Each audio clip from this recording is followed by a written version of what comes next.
وائنڈ کے متاثرین کے لیے غیر مشروط امداد دی جائے، پرینکا گاندھی کا وزیر اعظم مودی کو خط۔ پرینکا گاندھی نے لینڈ سلائیڈ سے متاثرہ افراد کے لیے مزید امداد کا مطالبہ کرتے ہوئے حکومت کے اعلان کردہ 529.50 کروڑ روپے کے ریلیف پیکیج کو قرض کے بجائے گرانٹ میں تبدیل کرنے اور مدت بڑھانے پر زور دیا۔ کانگریس کی جنرل سیکریٹری اور رکن پارلیمنٹ پرینکا گاندھی واڈرا نے وزیر اعظم نریندر مودی کو خط لکھ کر کیرالہ کے وائنڈ ضلع میں لینڈ سلائیڈ سے متاثرہ افراد کے لیے فوری اور غیر مشروط امداد کا مطالبہ کیا ہے۔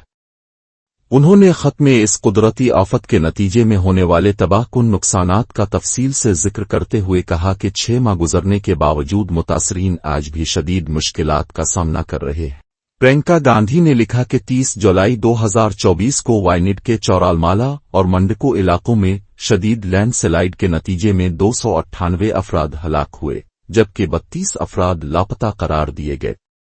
اس حادثے میں 17 خاندان مکمل طور پر ختم ہو گئے اور 1685 عمارتیں تباہ ہوئیں، جن میں مکانات، اسکول، دکانیں، سرکاری دفاتر، اسپتال اور عبادت گاہیں